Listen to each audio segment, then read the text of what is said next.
예수님의 이름으로 간절히 기도리옵나이다. 아멘.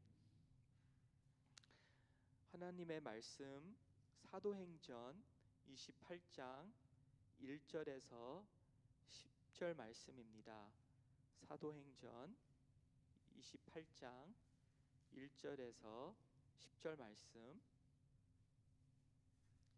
신약성경 236면에 있습니다.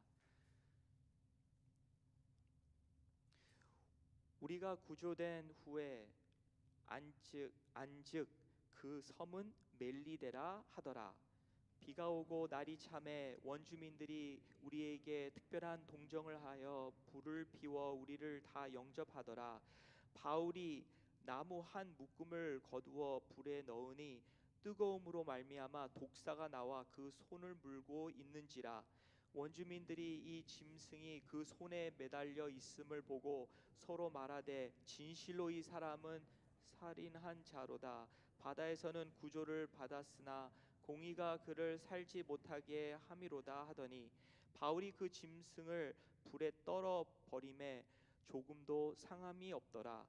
그들은 그가 붙든지 혹은 갑자기 쓰러져 죽을 줄로 기다렸다가 오래 기다려도 그에게 아무 이상이 없음을 보고 돌이켜 생각하여 말하되 그를 신이라 하더라. 이 섬에서 가장 높은 사람 보블리오라 하는 이가 그 근처에 토지가 있는지라. 그가 우리를 영접하여 사흘이나 친절히 머물게 하더니 보블리오의 부친이 열병과 이질에 걸려 누워 있거늘 바울이 들어가서 기도하고 그에게 안수하여 낫게 하매 이러므로 섬 가운데 다른 병든 사람들이 와서 고침을 받고 후에 예로 우리를 대접하고 떠날 때에 우리 쓸 것을 배에 실었더라. 아멘. 사도행전 28장 마지막 장에 왔습니다. 희한한 거는 마태복음도 28장이 있는데요. 어떤 분이 이러시더라고요.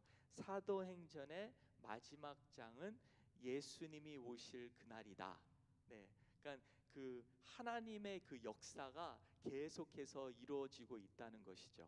네, 그래서 참 오늘 그 말씀을 보면서 이제 바울이 이제 3차 선교 여행을 이제 거의 마무리하는 시점에 와 있습니다. 그러니까 사도 바울은 로마에 가기를 원하였던 것이죠. 그게 그의 삶의 그 종점이었어요. 그래서 거기에서 이제 그때 당시에 로마 그 국가가 모든 거의 전 세계를 다스려오고 있었어요. 네, 그래서 그 로마에 가서 가장 힘센 나라에 가서 이제 복음을 전하고 거기에서 그의 삶을 이제 마치려고 했던 것이죠. 그래서 과연 이렇게 보면서 이렇게 과연 우리가 우리의 그 목적지까지 하나님의 주신 그러한 목표까지 우리가 잘 가고 있는가? 네, 그런 생각을 해봤습니다. 네, 우리의 삶도 목적지가 있거든요. 근데 과연 우리가 하나님의 주신 그 목적 아니면 목적지까지 우리가 잘 가고 있는가? 어떨 때는 잘 모르겠어요. 네, 우리가 잘 가고 있는지. 네, 오늘 말씀에 보면 볼 것 같으면 1절에 그렇게 나와 있습니다. 우리가 구조된 후에 안즉 그 섬은 멜리데라 하더라.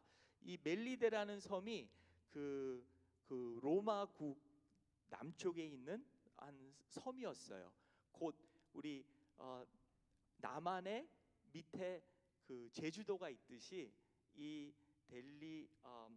멜리데라는 곳도 이렇게 제주도처럼 그러한 섬이 그 이탈리 밑에 그렇게 있었다는 거죠.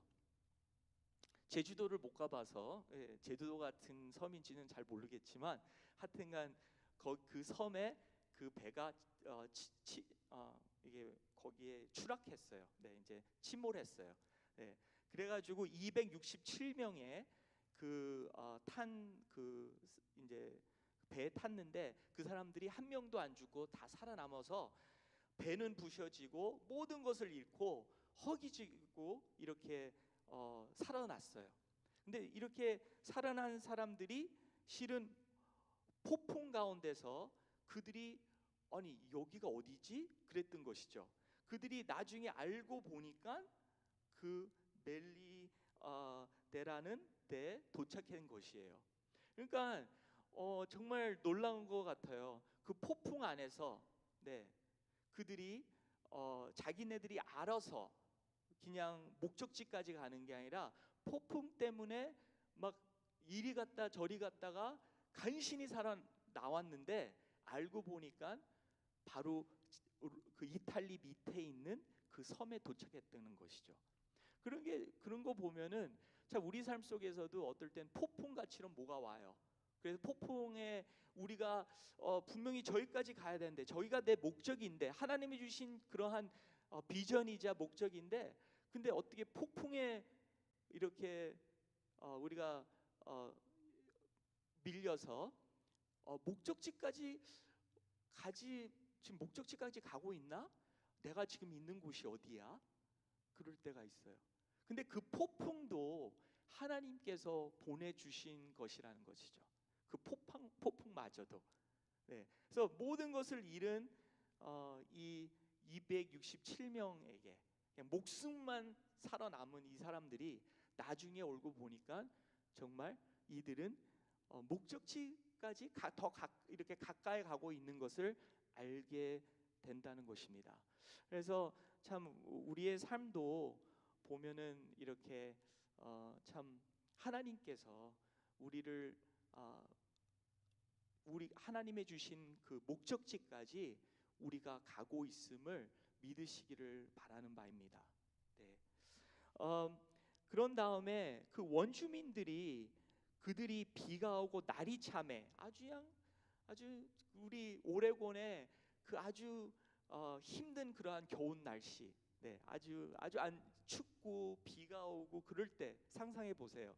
이들이 간신히 살았는데 뭐 하여튼간 춥고, 네, 어렵고 허기지고 이렇게 왔는데 거기 원주민들이 기다려서 그들을 이렇게 잘 맞이하고 잘해줬다는 거죠. 동정하여 이게 얼마나 큰 은혜인지. 네, 이것도 다 하나님이 이렇게 사람들을 예비해 주셔서 이렇게 그들을 맞이할 수 있도록 하는 것이죠. 왜냐하면 이들이 지금 여기 배가 침몰되어서 오는 사람들이 누구인지를 몰랐어요. 과연 우리 믿는 사람들은 낯선 사람들한테 지금 어떻게 하고 있습니까? 나 저 사람 잘 몰라. 옷차림을 봐서 정말 내 스타일이 아니야. 네? 옷도 저 막 찢어지고 허기지고.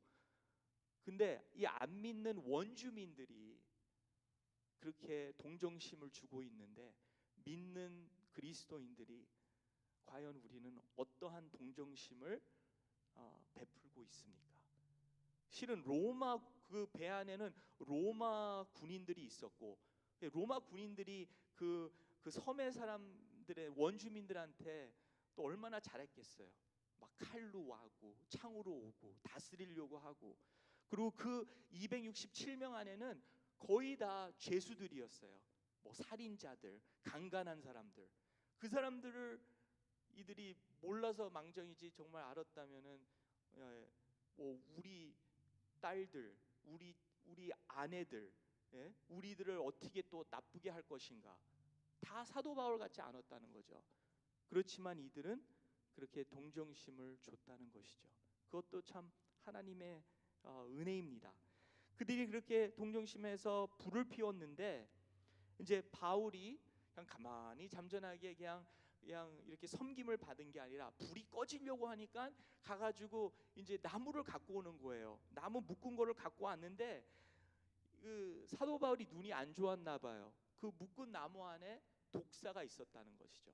그래서 그 나무를 갖다가 불에다가 집어 넣을 때 그 독사가 아야 뜨거워 하면서 그 사도 바울을 물었다는 것이죠. 그냥 문 것만이 아니라 정말 확실하게 물었어요. 왜 그러냐면 4절에 보니까 원주민들이 이 짐승이 그 손에 매달려 있음을 보고 그렇게 했어요. 완전히 매달려서 독사가 흔들 하고 있었어요. 정말 그 독사한테 물린 거예요. 그래서 정말 이 사도 바울은 몸이 부어서 죽어야 될 만한, 그러니까 이 원주민들이 기다리고 있어요. 아, 저 사람 참 이렇게 처음에는 이제 사도 바울을 그렇게 독사에 문 거 갖고선 저렇게 폭풍해서 바다에서는 살아나왔지만 저 사람은 정말 살인자다, 죄인이다. 그러기 때문에 지금 신한테 벌을 받고 있는 것이다, 공평하게. 예, 그렇게 그러니까 이 원주민들이 미신을 믿는데 그렇게 생각했다는 것이죠. 나쁜 일이 왔으니까 저 사람은 그렇게 나쁜 짓을 했구나. 그래서 저렇게 독사한테 물린 것이다. 예. 그렇지만 어떻게 됐습니까? 사도 바울은 죽지 않았어요. 그들이 기다렸다고 그랬어요. 이제 곧 죽겠다. 근데 계속해서 기다리니까 죽지 않았어요. 그래서 나중에 그 사람들이 돌이켜 생각하되 이 사람은 죄인이 아니라 신이구나. 네, 살인자로부터 신까지 올라온 거예요. 근데 제 성경에 그 6장 끝에 봐보니까 빨간 걸로 14.11 그렇게 써 있어요. 그러니까 내가 사도행전 14장 11절을 뒤져보니까 거기에 또한 그 바나바와 사도 바울이 그렇게 어떤 걷지 못하는, 태어날 때부터 걷지 못하는 사람을 예수님의 이름으로, 믿음으로 그 영혼을 또한 일으키게 이렇게 기도해서 일으키게 만드는 그런 기적을 베푸는데, 사람들이 바나바와 이 사도 바울이 신이라고 제사까지 드리는 그러한 일들이 있어요. 그렇지만 사도 바울과 바나바가 아니라고 옷을 찢으면서 그러면서 복음을 전했어요. 살아계신 하나님을. 분명히 이 원주민들한테도 오늘 말씀에서는 뭐 복음을 전했다 그런 말씀은 없었지만 분명히 복음을 전했을 거예요. 예, 내가 신이 아니다. 실은 우리 예수님께서, 살아계신 예수님께서 나와 함께 해주셔서 이렇게 독사도 이렇게 우리가 이렇게 무찌를 수 있다. 네, 그렇게 하는 거죠. 그래서 이런 설교할 때 주로 어떤 많은 목사님들이 제발 독사 옆에 가지 말라고, 또 믿음 좋다 해가지고 독사 옆에 가가지고 손 내밀고 독사에다 물리고, 왜 그러냐면 이 사도 바울이 모르고 했거든요. 그랬더니 물려가지고 우리는 그냥 일부러 가서 독사한테 가가지고 독사 어디 있어 하면서 손을 갖다 대물지 말라고요. 그러다가 물려서 죽습니다. 하나님을 시험하지 말라는 말씀입니다. 네. 근데 여기에서 저한테 주는 교훈이 뭐냐면, 우리가 목적지까지, 하나님이 주신 목적지까지 가는데 이러한 일들이 있어요. 독사한테 물린 적 있으십니까? 사람의 말로 상처를 받거나 행동으로 상처를 받거나, 누구한테? 내가 믿는 교인들한테, 믿는 영적 리더들한테, 그렇죠? 자녀들한테, 배우자한테. 예수님도 나사렛 그 마을 자라고 나는 그러한 곳에서 그렇게 독사한테 물렸어요. 낭떠러리에 죽임을 받으려고 그렇게 그 동네 사람들한테, 이웃들에게, 그리고 제자들한테, 가롯 유다에게 물렸어요. 베드로한테 배신을 당했어요. 다 흩어졌어요. 계속 독사한테 물리는 것 같아요. 독사가 누굽니까? 그 뒤에는, 그 죄하는 뒤에는 정말 사탄 마귀의 유혹이 있다는 것이죠. 거기에 우리가 꽤 넘어갈 때 우리가 정말 독사처럼 사람들을 우리의 말로, 행동으로 막 물고 있어요. 우리도 물림 당하고 우리도 다른 사람들을 물고 있고. 그래서 예수님이 독사의 자녀들아 그러잖아요. 그렇게 성경을 줄줄이 외우는 유대인들한테.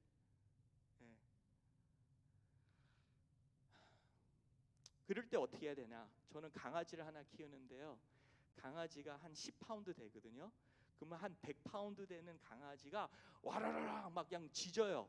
그러면 그 10그러니까 10배나 큰 강아지한테 와르릉 하잖아요. 그러면 옆에 있는 나도 갑자기 무서워져요. 선교지에 가서 가장 무서운 게 개한테 안 물려고 막 도망 다녀요.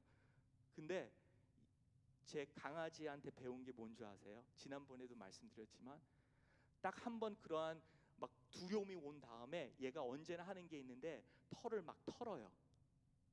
막 털어버려요. 그러고선 자기가 갈 길을 가요. 여기도 보니까 사도 바울이 물렸는데 6절에 보니까 그렇게 손을 흔들어 털어버려요. 그래서 그 뱀을 갖다가 그렇게 불에 떨어뜨립니다. 네. 네. 그렇게 털어버리는 그 사도 바울의 모습을 보면서 참 우리도 참 독사한테 물리는 것, 그 독사가 잘못은 있지만 그렇지만 사람들한테 물리는 거는 정말 그건 과정이다. 예. 우리가 거기에 아유 이 하나님을 믿지 않는 그런 원주민들이 너는 이제 곧 죽을 거야. 너의 행복은 이제 없어. 좋은 일은 없을 거야. 그게 아니라 그냥 털어버려야 돼요. 이까짓 것? 예? 하나님이 나를 사랑하시는데, 하나님이 전능하시는데, 하나님이 나에게 생명을 주셨고 데려가시는 분도 하나님인데 하면서 털어버리는 거예요. 우리의 삶도 누구한테 물리잖아요. 그러면 우리가 털어버려야 돼요. 그래서 정말 이 말씀을 통해서 우리가 이 사도 바울의 목적지가 로마가 아니라 그 목적이 뭐냐면은 예수님을 닮아가는 게 목적이에요. 과연 우리 믿는 사람들의 목적이 뭡니까? 하나님을 즐거워하며 그리고 즐기며 그리고 하나님을 영화롭게 하는 것이다. 하나님과 관계 속에서 내가 하나님을 증거하는 거예요. 드러나는 거예요. 나의 삶으로 영광을 돌리는 거예요. 그것이 바로 우리 삶의 목적이지 않나 봅니다. 그럴 때 참 우리가 누구한테 물리든 우리는 털어버려야 돼요. 내가 점점점 나의 목적지까지 가고 있구나. 내가 물렸는데 아이고 아파 이제 나 죽겠다. 그러면은 아직 목적지까지 가기가 좀 멀리 되는 거예요. 근데 사도 바울은 자기가 죽기까지 순교하기까지 그렇게 하나님을 의지하고 믿으며 갈 그러한 변화가 있고 목적지까지 변화되는 그러한 목적지까지 가는 그러한 사도 바울의 모습을 보면서 나도 과연 얼마나 나의 목적지까지 가고 있는가, 얼마나 내가 예수님처럼 변하고 있는가, 그렇게 내 자신을 한번 되새겨 보게 됩니다. 마지막으로 보니까 그렇게 가장 높은 사람, 그 섬의 가장 높은 사람 집에 가게 되는데 거기에 그 부친이 병이 있는데 그 부친을 낫게 하고 그런 다음에 그 섬에 있는 많은 병자들을 고쳐줬어요. 그래서 정말 복음이 필요한 분들은 가난한 분들만이 아니라 이렇게 가난한 사람들을 통해서 또한 이러한 뱀 물리는 그러한 일들을 통해서 또한 높은 사람들한테도 누구든 우리가 복음을 전해야 된다. 그러면서 하나님의 그 큰 뜻을 우리가 헤아리는데 그 원주 믿는 사람들, 아주 가난한 사람들, 부자 있는 사람들, 그리고 많은 병든 사람들한테 온 만민들한테 하나님은 그 복음의 사랑을 전달하기를 원해요. 무엇보다도 전하는 사람들이 사도 바울이 예수님처럼 변하기를 원해요. 그것이 하나님이 하고 있는 그 모든 큰 일입니다. 우리 함께 기도하시겠습니다. 하나님 아버지 감사드립니다. 하나님 아버지 오늘 말씀을 통해서 하나님 아버지 우리의 삶의 목적지까지 우리가 잘 가고 있는가 다시 한번 생각하게 되었습니다. 그리고 독사들이 있는데 독사들한테 하나님 아버지 우리가 많이 물리고 있습니다. 근데 우리도 사도 바울과 같이럼 잘 털게 하여 주시옵소서. 십자가 앞에 내려놓게 하여 주시옵소서. 불에다가 던지는 것보다 그 십자가 앞에 우리가 잘 털게 하여 주시고, 그리고 하나님 아버지 누구든 그 복음의 사랑을 하나님 아버지 우리가 전달할 수 있도록, 특별히 저 사람은 아니야, 저 사람은 필요 없어, 그런 사람들이 우리가 좀 이렇게 생각하지 않았는데 하나님 아버지는 만민을 향해서 하나님 그 사랑을 전하기를 원하고, 특별히 전하는 자 우리 한 사람 한 사람마다 예수님을 닮아가기를 원하시는 하나님의 귀한 뜻을 헤아려서 하나님 매일같이 우리가 목적지까지 갈 수 있도록 하나님 도와주시옵소서. 우리 주 예수님의 이름으로 간절히 기도리옵나이다. 아멘. 하늘에 계신 우리 아버지여, 이름이 나라의 임하옵시며 뜻이 하늘에서 이루어진 것 같이 땅에서도 이루어지이다. 오늘날 우리에게 일용할 양식을 주옵시고, 우리가 우리에게 죄 지은 자를 사하여 준 것 같이 우리 죄를 사하여 주옵시고, 우리를 시험에 들게 하지 마옵시고 다만 악에서 구원하옵소서. 대개 나라와 권세와 영광이 아버지께 영원히 있사옵나이다. 아멘.